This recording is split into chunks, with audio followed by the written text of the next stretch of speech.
प्रिय साथियों, लोमड़ी और तोता कहानी का सार समझो। काफी समय पहले की बात है। सुंदरपुर गांव में हरिया नाम का एक बहुत ही ईमानदार और गरीब कुम्हार रहता था। उसकी गरीबी का आलम ये था कि वो 2 वक्त का खाना भी मुश्किल से जुटा पाता था। इस वजह से उसने कभी शादी के बारे में सोचा भी नहीं। उसके साथ उसका एक प्यारा दोस्त गोपी रहता था। गोपी बचपन में अपनी माँ से बिछड़ गया था और एक बार हरिया को जंगल में मिला था। उसके बाद से वो हरिया के साथ ही रहने लगा। एक दिन हरिया अपने दोस्त गोपी से बोला, अरे गोपी मेरे प्यारे मित्र, सुनो, तुम मुझे छोड़कर जंगल क्यों नहीं चले जाते? यहाँ तो तुम्हें 2 वक्त का खाना भी नहीं मिल पाता, क्योंकि मेरी गरीबी का आलम ये है कि मैं जितनी भी मेहनत करता हूँ, किस्मत कभी मेरा साथ नहीं देती। नहीं नहीं मेरे मित्र, मैं तुम्हें कहीं छोड़कर नहीं जाने वाला। अब जो भी होगा हम दोनों साथ रहेंगे। हाँ, अच्छा वक्त आए या बुरा, तुम चिंता मत करो, एक दिन हमारा भी अच्छा वक्त जरूर आएगा। और जाने की बात, आज के बाद मुझे कभी मत बोलना, नहीं तो मैं रूठ जाऊंगा। हाँ अच्छा अच्छा, ठीक है बाबा, ठीक है, आज के बाद तुम्हें कभी नहीं बोलूंगा। अच्छा चलो, मैं कुछ घड़े और बर्तन बनाए हैं, चलो आज गांव में बेचकर आते हैं। फिर वो दोनों गधे पर घड़े और कुछ बर्तन लादकर गांव की तरफ निकल जाते हैं। घड़े ले लो, बर्तन ले लो, घड़े ले लो, बर्तन ले लो, देखो अच्छे अच्छे खूबसूरत घड़े ले लो, अच्छे अच्छे खूबसूरत मिट्टी के बर्तन ले लो। हरिया गांव-गांव जाकर घड़ी बेचने की बहुत कोशिश करता, लेकिन फिर भी बात नहीं बनी। शाम तक एक आधा घड़ा भी मुश्किल से बिक पाता। मित्र, शाम होने को है, आज भी हमारा एक भी घड़ा नहीं बिक पाया। चलो अब वापस घर चलते हैं। फिर वो दोनों अपने घर की तरफ निकल आते हैं। अगले दिन सुबह हरिया ने अपने मित्र गोपी से बोला, गोपी सुन, मेरे पास एक सिक्का है। मैं ये कहता हूँ कि आज तेरे पसंद की जो भी चीज है वो बाजार से लाकर मैं तुझे बनाकर दूंगा। बता क्या खाएगा? अरे वाह दोस्त, क्या बात है, तो चलो फिर बाजार चलते हैं। आज कुछ इस सिक्के का लेकर आएंगे। मैं चाहता हूँ कि काफी दिनों से मैंने खिचड़ी नहीं खाई है, तो मेरा मन करता है कि मैं आज खिचड़ी खाऊंगा। हाँ ठीक है, तो चलो फिर बाजार चलते हैं। फिर वो दोनों बाजार की तरफ निकल पड़ते हैं। चलते चलते कुछ समय बाद वो बाजार पहुंच जाते हैं। भाई, एक सिक्के के चावल मिल जाएंगे? अरे हाँ हाँ, क्यों नहीं। फिर ये लीजिए एक सिक्का और हमें चावल दे दीजिए। हरिया घर पहुंचते ही स्वादिष्ट सी खिचड़ी बनाने लगा।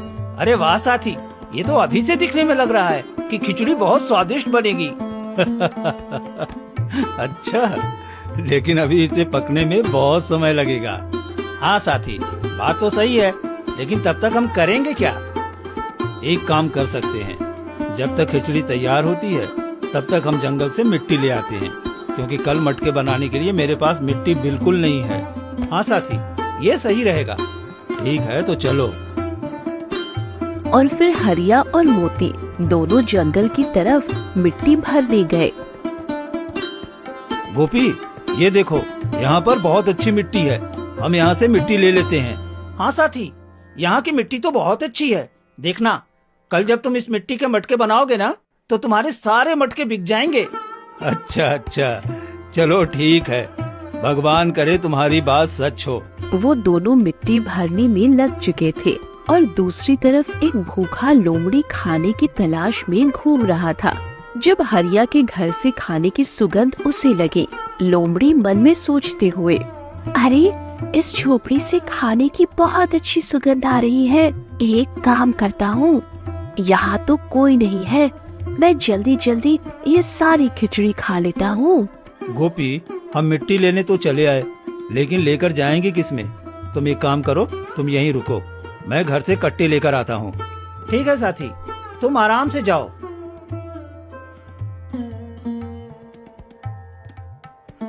हे भगवान, ये तुमने क्या किया? अरे इस लोमड़ी ने तो सारी खिचड़ी खा ली। अब मैं और गोपी क्या खाएंगे?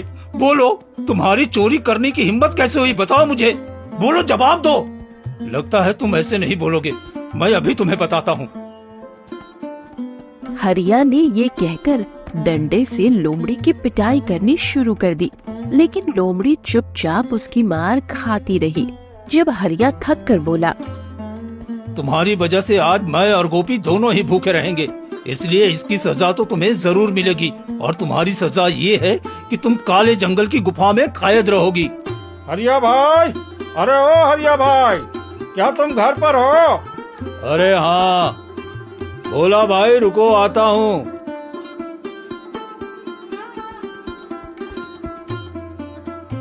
कहो, क्या बात है? वो दरअसल मैं तुमसे मटका लेने आया हूँ। वो क्या है ना, हमारे घर में एक ही मटका था और मेरी पत्नी से गलती से वो टूट गया, तो इसलिए तुम मुझे एक मटका दे दो। बोला भाई, उस गोपी ने मेरे सारे मटके सुबह ही तोड़ दिए थे। अब तो मेरे पास सिर्फ एक ही मटका है, वो भी मेरे घर का है। अरे हाँ भाई, जानता हूँ, लेकिन मेरे घर में छोटे बच्चे हैं, पानी की आवश्यकता पड़ती ही रहती है, जबकि तुम्हारे घर में तो तुम्हारे अलावा कोई है भी नहीं, इसलिए तुम अपना मटका मुझे दे दो। चलो, कम से कम एक मटके को बेचकर कुछ पैसा तो मिल ही जाएगा, जिससे कुछ खाने का मिल सकेगा, वरना इस लोमड़ी की वजह से तो आज हम भूखे ही रहते। क्या हुआ भाई, क्या सोच रहे हो? हरिया को किसी सोच में डूबा देख भोला दोबारा बोला। जब हरिया ने कहा, हाँ हाँ भाई, ये लो मटका, और बदले में मुझे एक सिक्का दे दो। भाई, अभी मेरे पास पैसे नहीं हैं, मैं कल पक्का तुम्हें इस मटके के पैसे दे दूंगा।